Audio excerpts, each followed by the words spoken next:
सगळ्यांचा आधार बनून थकलास ना,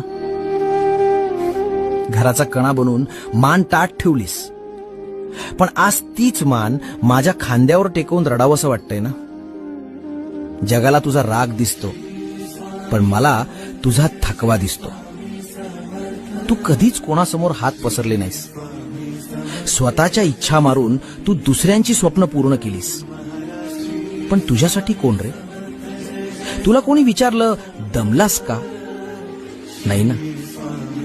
तुझ्या या दगडासारख्या दिसणाऱ्या शरीराच्या आत एक लहान मूल दडलंय, जे खूप एकटंय. आज तो मुखवटा काढून टाक. खंबीर माणसालाही रडण्याचा अधिकार आहे. जगाचा भार वाहणारा तू असलास तरी तुझा भार वाहणारा मी आहे. शांत हो, भिवू नकोस. मी तुझ्या पाठीशी आहे.